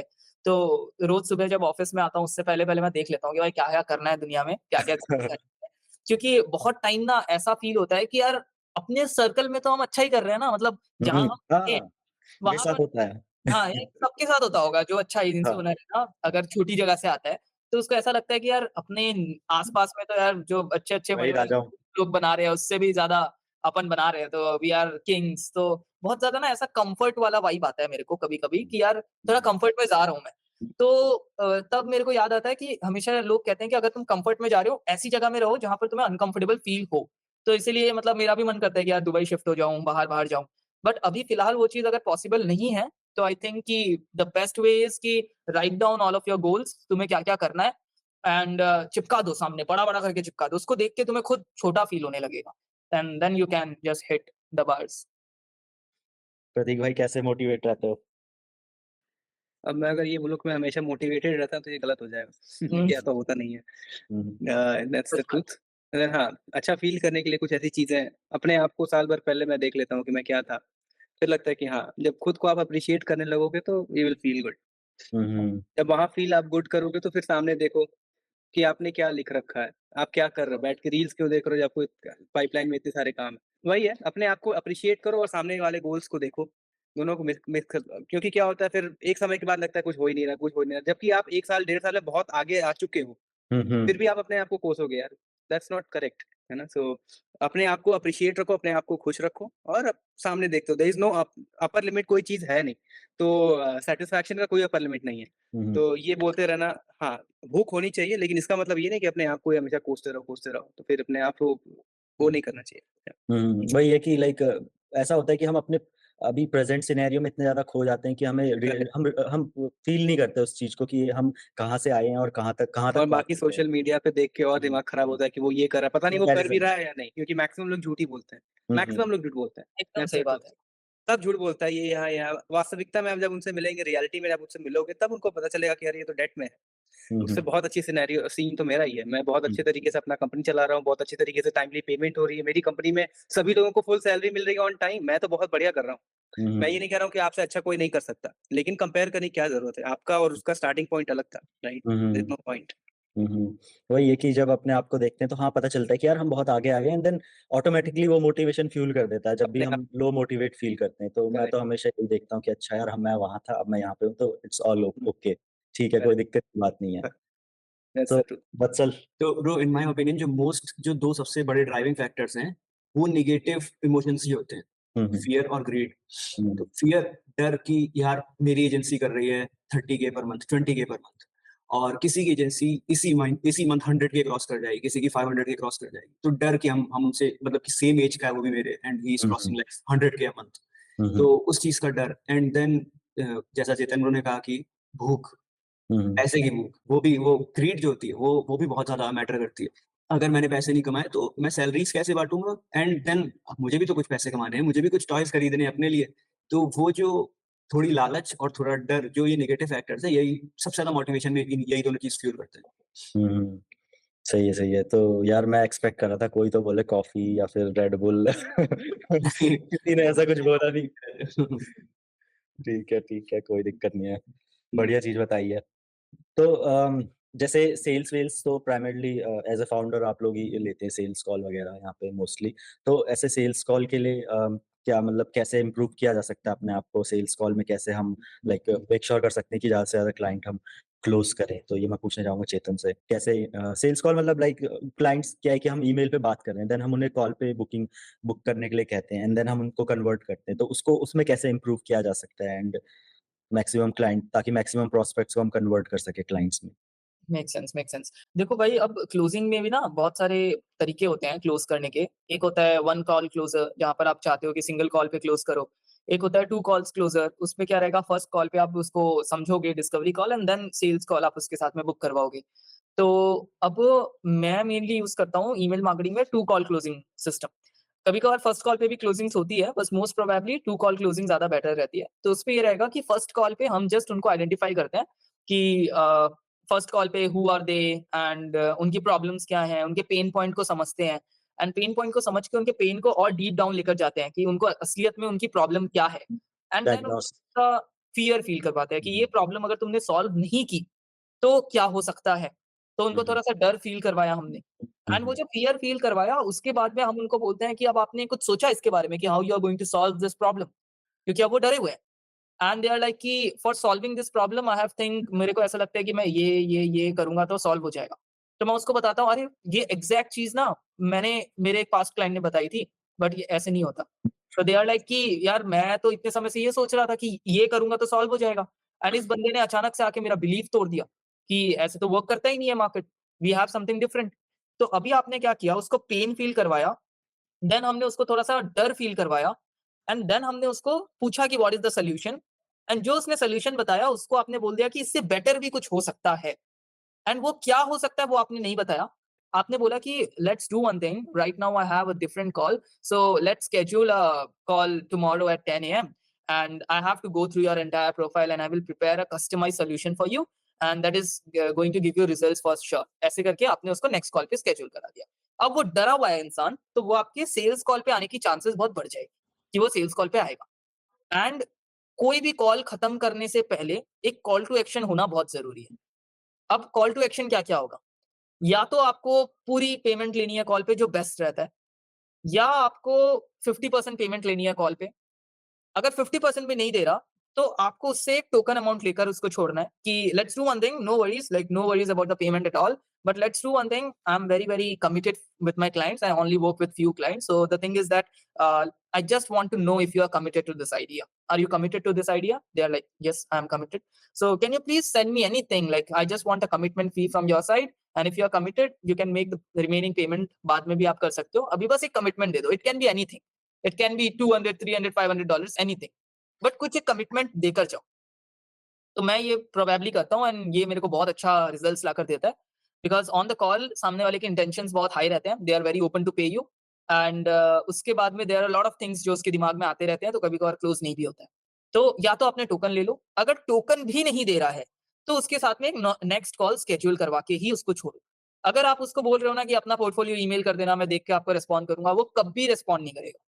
बी वेरी क्लियर कि द सेम थिंग ना बहुत लोग मुझे बोलते हैं, but I know like nobody responded after the email and stuff, so what I can do for you, I will definitely send you an email and stuff, but let's schedule one more call so that हम उस चीज को finalise कर पाए।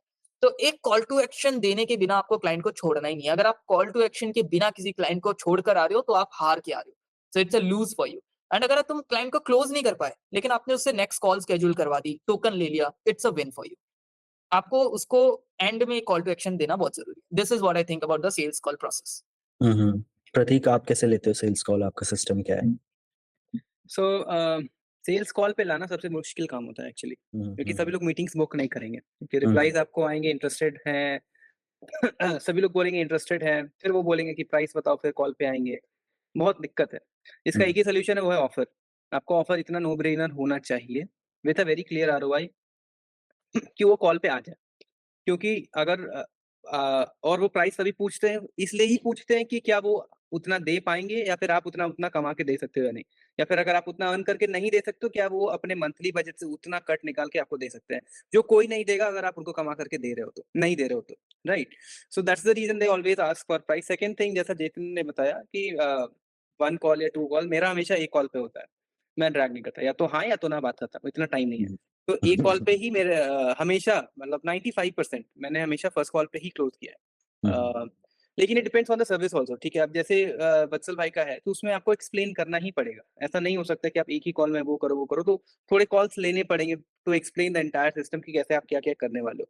हमारे case में हमने ऐसे शॉर्ट फॉर्म बता दिया है कि ये है, अब करेंगे, आना है तो आओ, नहीं आना तो आप फिर देख लो, ठीक है? सो वो पहले कॉल में क्लोज़। रही बात पेमेंट लेने की, तो वो पोज़ीशनिंग पे डिपेंड करता है।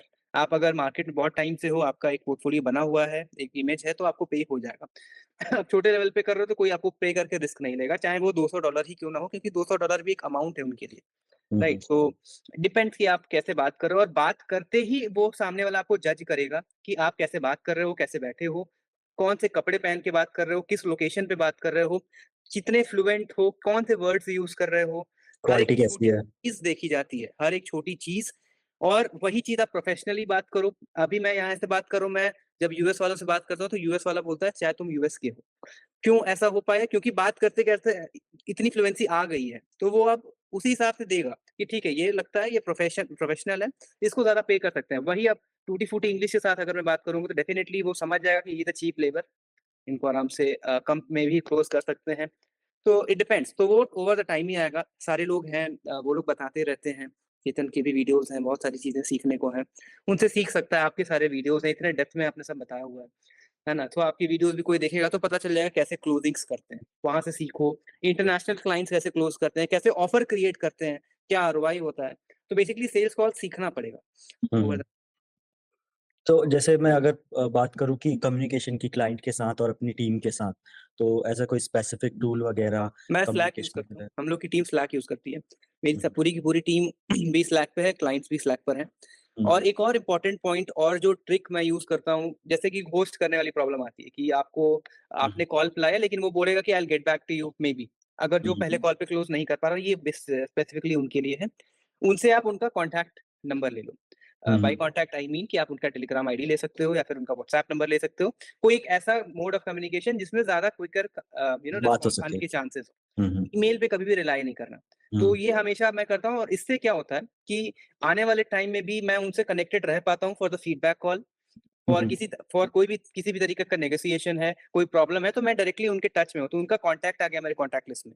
तो इससे क्या होता है आगे भी कोई अब बिज़नेस उनसे बढ़ाना है, हमने शुरू छोटे स्केल पर किया लेकिन अब उससे बढ़ाना है तो हम डायरेक्टली उससे बात कर सकते हैं। मेबी वो ईमेल का रिप्लाई नहीं करे तो लेकिन व्हाट्सएप कॉल का करेगा, टेक्स्ट का करेगा। हाँ, और कॉन्टैक्ट लेने का ये भी मतलब होता है कि ये नहीं कि आप डायरेक्टली कॉल कर दो। That is not the good etiquette, that is not correct, है ना? सो पहले टेक्स्ट करिए फिर with permission you can have a call. So हाँ, ये ट्रिक है कि आप अगर उनसे कॉन्टैक्ट ले लोगे नंबर, तो पॉसिबिलिटी ज़्यादा होती है कि आप उनके रिप्लाईज़ निकाल पाओगे, अगर पहले कॉल पे क्लोजिंग नहीं है। और इवन हो गई तो आगे आने आने वाले टाइम में कम्युनिकेशन में हेल्प होती है।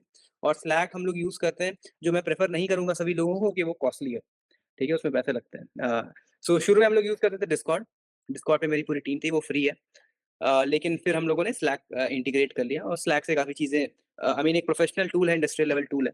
सो वो सही है लेकिन इनिशियली जो शुरू कर रहा है आई विल नॉट सजेस्ट कि आप स्लैक पे जाइए, बिल्कुल नहीं। हुँ, हुँ, हुँ, हुँ। नहीं, नहीं मतलब ऐसे अभी क्या है कि इस वीडियो का टॉपिक ही एजेंसी का है, तो अगर हाँ, कोई अब ग्रो एजेंसी करने के लिए चलाना चाहे slack is a hmm, very good platform या उसमें बहुत सारे इंटीग्रेशंस आप कर सकते हैं। ज़ेपियर वगैरह का है, गूगल कैलेंडर है, frame.io आई मीन बहुत सारे इंटीग्रेशंस आप कर सकते हैं। बहुत सारी चीज़ें उसमें ऑटोमेट की जा सकती हैं। सो कॉस्टली है लेकिन बेनिफिशियल है। Hmm, hmm. ओके, सो वत्सल अभी आप कैसे कम्युनिकेशन करते हो क्लाइंट्स और इसके साथ, टीम के साथ?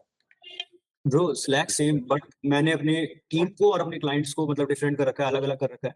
स्लैक में बेसिकली क्लाइंट एंड पे सारा होगा because again slack is industrial level tool तो वहाँ पे सारे जितने भी क्लाइंट्स हमारे बहुत ईज़िली स्लैक पे जॉइन कर जाते हैं, उन्हें कुछ लर्निंग करना नहीं आता। और WhatsApp business for team communication क्योंकि उसमें मैंने रूल बना रखा है कि मैंने मैसेज किया, अगर मैंने कोई चीज़ पूछी हुई है, मुझे 10 मिनट के अंदर रिप्लाई चाहिए अगर आप वर्किंग आवर्स पे हो। हुँ, तो हुँ, इसलिए WhatsApp business just for team और स्लैक में तो टीम होती ही होती है हर क्लाइंट के चैनल पे एंड हुँ, क्लाइंट भी होते हैं तो क्लाइंट कम्युनिकेशन के लिए मेनली स्लैक ही है क्योंकि स्लैक के अगेन काफ़ी सारे बिल्ट इन इंटीग्रेशंस हैं हुँ, और सीधे-सीधे वहाँ से ज़ेपियर से या मेक.कॉम से आप अपनी पूरी ऑनबोर्डिंग ऑटोमेट कर सकते हो स्लैक में। हुँ, हुँ, वो काफ़ी काफ़ी ज़्यादा बेटर होता है slack. But slack again costly है तो व्हाट्सएप बिज़नेस से ही स्टार्टिंग कर लो अगर ऑनबोर्डिंग कर लिया किसी 2-4 क्लाइंट्स हैं, तो व्हाट्सएप बिज़नेस भी ऑनबोर्ड कर दो स्टार्टिंग में क्या प्रॉब्लम है? हुँ, बट हुँ, बाद में आप स्लैक पे जा सकते हो, डिस्कॉर्ड पे जा सकते हो। डिस्कॉर्ड पे मैंने एक चीज़ नोटिस करी थो कुछ लोग को पता नहीं होता है, तो उनके एंड से थोड़ा-सा लर्निंग कर्व वाला प्रॉब्लम होता है क्लाइंट्स के एंड से। तो हुँ, उसके लिए आप व्हाट्सएप बिज़नेस जो सबके व्हाट्सएप तो सबके पास ही रहता है, जिसके पास नहीं होता इवन आप उनसे पोलाइटली रिक्वेस्ट करोगे, वो बना देंगे आपके लिए व्हाट्सएप बात करने के लिए। मैंने कई बार किया है ऐसा। हुँ, हुँ। और टेलीग्राम कर सकते हो आप। टेलीग्राम में भी मेक.कॉम में काफ़ी सारी ऑटोमेशंस हैं, तो टेलीग्राम भी कर सकते हो बट हाँ, स्लैक बीइंग द बेस्ट। चेतन भाई आप कुछ बोलना चाहोगे? भाई मैंने कम्युनिकेशन के लिए इतना ज़्यादा मतलब प्रेफ़रेंस नहीं दिया है कोई टूल को। मैं प्रेफ़रेंस देता हूँ क्लाइंट किसमें कंफ़र्टेबल है। तो हुँ, हुँ, क्लाइंट बहुत सारे मेरे ऐसे क्लाइंट्स हैं दे आर लाइक कि भाई WhatsApp, I am very comfortable in WhatsApp, let's do it in WhatsApp. So hmm, I am hmm, like okay चलो व्हाट्सएप पे आपका कम्युनिटी बना देता हूँ, उनका ग्रुप बना देता हूँ।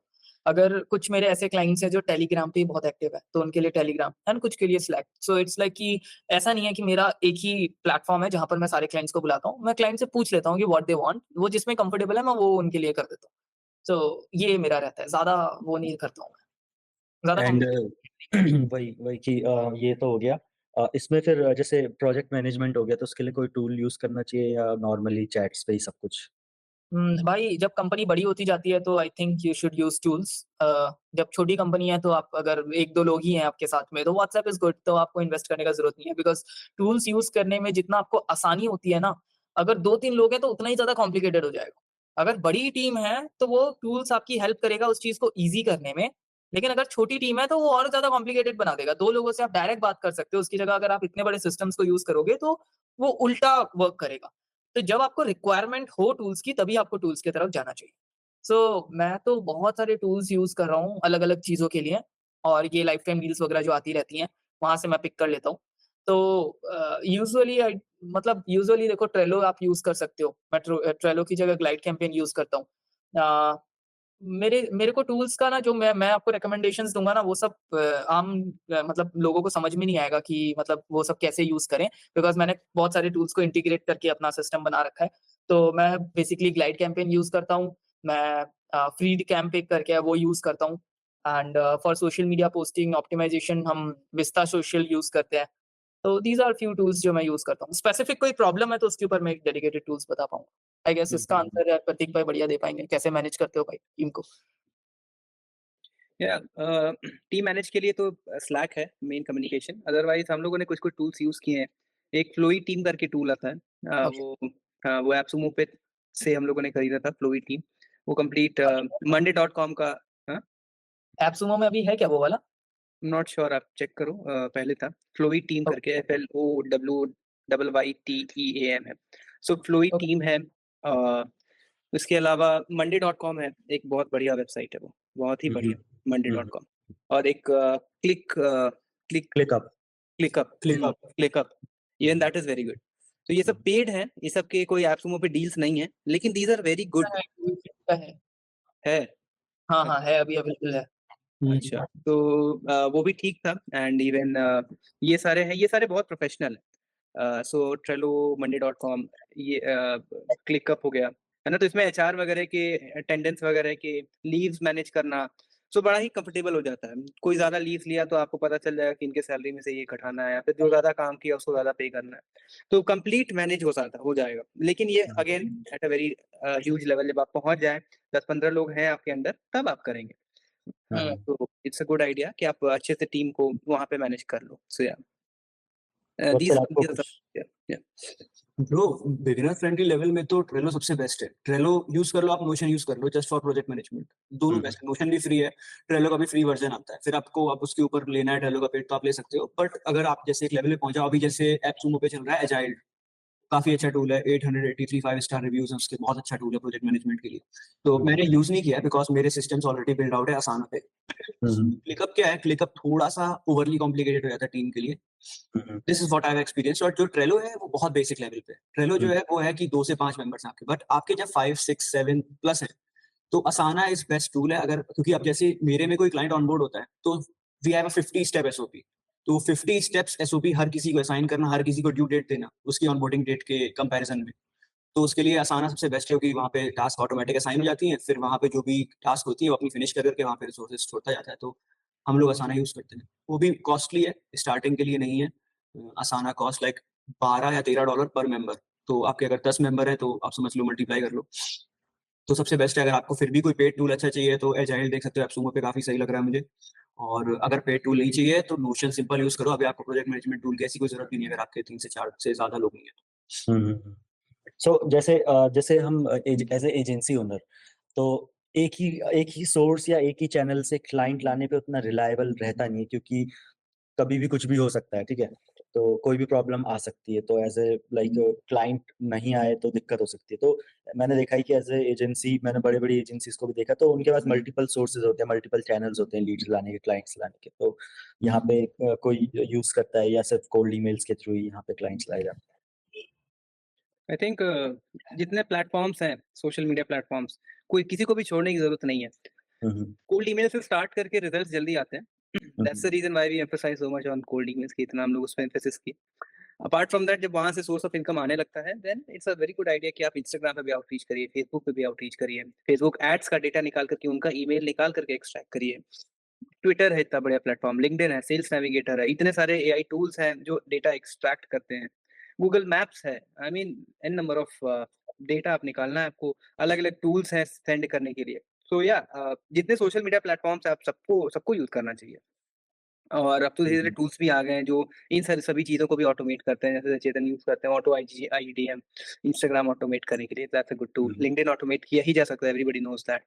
सो आई मीन कोई भी ऐसा सोर्स ऑफ सोशल मीडिया जिससे आप कहीं भी पहुँच सकते हो, वहाँ से आप डेटा एक्सट्रैक्ट करिए, या फिर अगर कम्युनिकेशन का मीडियम है, मैसेज भेज सकते हो, तो हाँ, मैसेज आप भेज दीजिए। You never know who will click and कौन आपके साथ ऑन बोर्ड कब कर जाएगा, किस टूल से, किस सोर्स से। और एक और जो हम लोगों ने अभी रिसेंट शुरू किया है, दैट इज़ एफिलिएट टीम। सो अब मेरी एक बड़ी-सी एफिलिएट टीम हो गई है, जिनको हम लोगों ने सिखाया है कि क्या चीज़ कैसे करते हैं। The complete strategy is given to them कि कैसे क्लाइंट लाते हैं, और वो एज़ एन एफिलिएट हमारे साथ काम करते हैं। The same model that AppSumo does, या फिर जो बड़े-बड़े कंपनीज़ के लिए अगर हम एड वीडियो बनाते हैं, प्रोमो वीडियो, तो हम लोग उनके लिए एफिलिएट है, राइट? सो उनको कट मिलता है। सो हाँ, तो इसको मैं एक्सप्लेन करना चाहूँगा क्योंकि मेरे सामने आपने स्टार्ट किया था। तो बेसिकली प्रतीक ने क्या किया था, लोगों को, बहुत सारे लोगों को हायर किया था फॉर स्मॉल फीस कि हम आपको लीड जनरेशन और क्लाइंट्स कैसे लाते हैं वो सिखाएँगे, एंड आपको कुछ नहीं करना है। आप क्या है कि हम क्लाइंट लेके आओ और उन्हें हम मैनेज करेंगे, आपको उसमें से कमीशन मिल जाएगा जितना भी हम, मतलब जितना भी प्रतीक ने डिसाइड किया। तो उन लोगों को प्रतीक ने ट्रेन किया, सिखाया, and now they are working on their own and they are like lead generate करते हैं, क्लाइंट लाते हैं एंड प्रतीक के पास रेफर कर देते हैं। तो kind of they are like team है जिनको प्रतीक ने ट्रेन किया है, सब कुछ सिखाया, and now they are getting clients for Prateek. That's true. So that's my extended team जो सेल्स में काम कर रही है, और उनके लिए भी अच्छा है क्योंकि दे आर अर्निंग, और जो हमारे स्टेप्स हैं वो काम कर रहे होते हैं, तो उनको भी मजा आता है क्योंकि that's an extra source of income that they are having. So it's a good idea. So Vatsal, अभी सिर्फ कोल्ड ईमेल्स या उसके अलावा कुछ और भी अभी यूज करते हो? नहीं, तो कोल्ड ईमेल के साथ-साथ लिंक्डइन, मतलब अगर किसी को बिल्कुल, जैसे टॉपिक है वीडियो का, अगर किसी को जस्ट स्टार्ट कर रहा है, तो उसको सिर्फ एक मैक्स टू, अगर एक पे करो बहुत अच्छा है। एक पे इतना अच्छा मास्टर कर लो कि आपके बहुत ही अच्छे से मास्टर कर लो आप, कि आपके सारे क्लाइंट्स ही उससे आने लगे। देन उसके साथ में आप सेकंड स्टार्ट कर सकते हो कि लिंक्डइन आपने स्टार्ट कर दिया, एंड अगर आप एजेंसी ओनर हो, देन आपको कोल्ड ईमेल और लिंक्डइन के अलावा किसी तीसरी चीज़ की ज़रूरत ही नहीं है। फेसबुक, इंस्टाग्राम, ऑटोमेशन, मेरे पास काफ़ी सारे टूल्स पड़े हैं, बट मैं यूज़ नहीं करता हूँ, क्योंकि मुझे पता है अगर मैं अपनी मैक्सिमम एनर्जी इसमें दूँगा तो मुझे ज़्यादा बेटर आरओआई मिलेगा। और दूसरी चीज़ रही, आप इनबाउंड कंटेंट बना सकते हो। मेरे पास लिंक्डइन पे इनबाउंड लीड्स आती हैं। कभी-कभी आती है, कम-कम आती है, लेकिन इनबाउंड भी आ जाते हैं लीड्स। बट जो फर्स्ट जो है मेरे लिए, तो वो तो कोल्ड ईमेल ही है, और साथ में आप लिंक्डइन कर सकते हो आप चाहो तो। बट इससे ज़्यादा नहीं। But unless you are targeting like local businesses, roofers को, सोलर कंपनीज़ को, इन सबको टारगेट कर रहे हो आप, then you can like do cold calling. Cold calling काफ़ी सही चलता है वहाँ पे। बट अगर आप लोकल बिज़नेसेस को टारगेट नहीं कर रहे हो, कॉर्पोरेट बिज़नेसेस को टारगेट कर रहे हो, whether they are coaches, real estate companies, कोई भी बड़ी companies, market, even if you are targeting marketing agencies, then I think सबसे बेस्ट कोल्ड ईमेल ही होता है, एंड लिंक्डइन होता है। लिंक्डइन सेकंड बेस्ट इसीलिए बोलूँगा, लेकिन लिंक्डइन के इवन दो रिप्लाई रेट्स ज़्यादा अच्छे होते हैं, बट लिंक्डइन सेकंड बेस्ट इसीलिए क्योंकि LinkedIn can not be played at scale, जैसे कोल्ड ईमेल होता है। ओके, चेतन भाई, इसमें तो आप एक्सपर्ट हो मल्टीपल सोर्सेज यूज करने में, तो इसमें क्या बताना चाहोगे आप?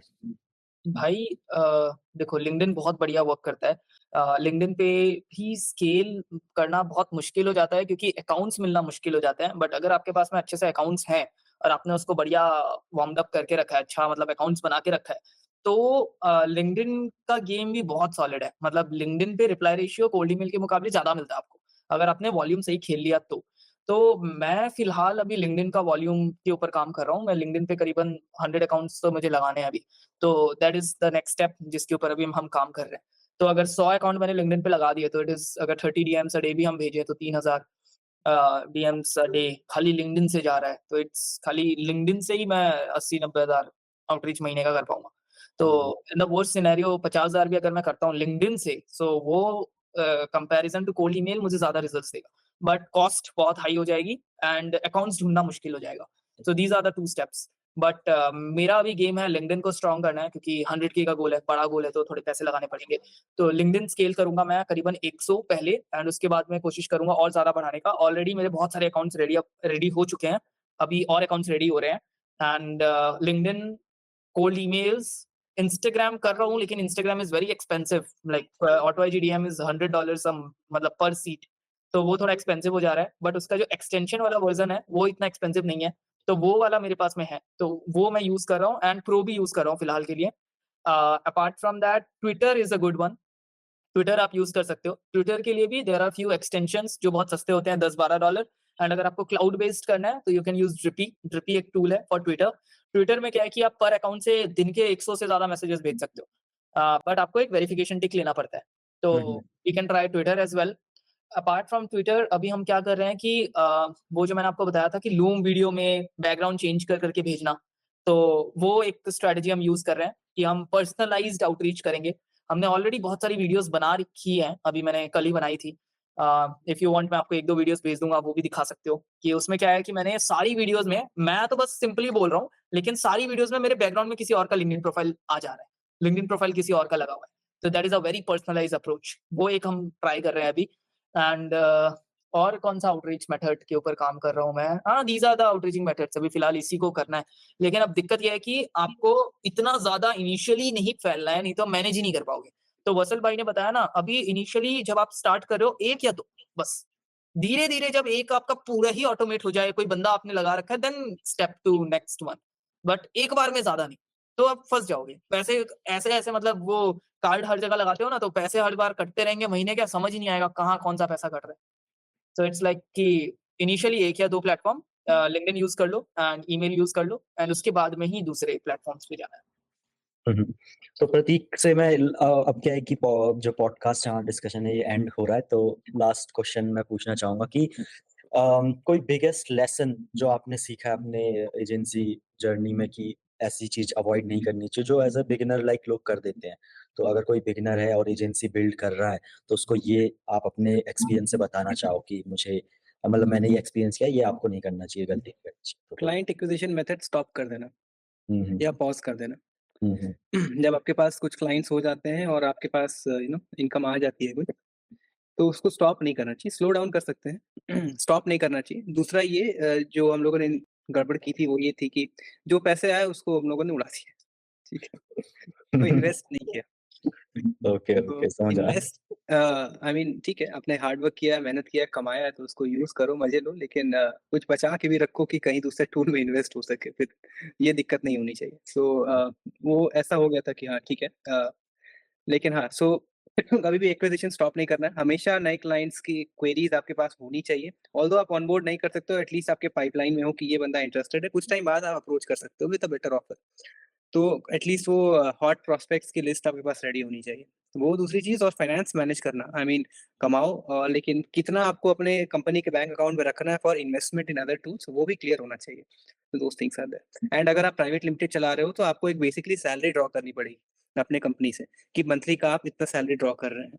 ठीक है? जैसे आप अपने एम्प्लॉइज़ को सैलरी देते हो वैसे ही आप एक फिक्स्ड अमाउंट अपने कंपनी से भी ड्रॉ करेंगे। वो बचे हुए फंड्स आपके कंपनी में रहते हैं एज़ अ कंपनी फंड। तो वही बात है, जब आप इसमें घुसते हैं तो बड़े कॉम्प्लायंसेस रहते हैं। बहुत सारी चीज़ें आपको देखनी रहती हैं। सो या दैट्स व्हाट या क्लाइंट एक्विजिशन सिस्टम हमेशा चलना चाहिए। या हुँ, हुँ। एंड वत्सल, आपने कुछ लेसन सीखा है जो आप बताना चाहोगे? मिस्टेक्स? ब्रो मेरे केस में तो यही था कि इतने ज़्यादा ऑनबोर्ड मत कर लो कि मैनेज मत कर पाओ एक साथ। हुँ, हुँ। सेम प्रॉब्लम कि इतने सारे अब जब मैंने रन किया क्योंकि कंपैरेटिवली मुझे लगा कि एसएमएमए से बेटर है बट इतना इतना कम कॉम्पिटिशन है ये नहीं पता था, तो मैं ईज़िली ऑनबोर्ड कर लिया था काफ़ी सारे क्लाइंट्स फर्स्ट मंथ पे हुँ, सेकंड मंथ पे। हुँ, क्योंकि फर्स्ट मंथ तो वार्म अप और बाकी सारे सिस्टम्स वगैरह बिल्ड करने में चले गए।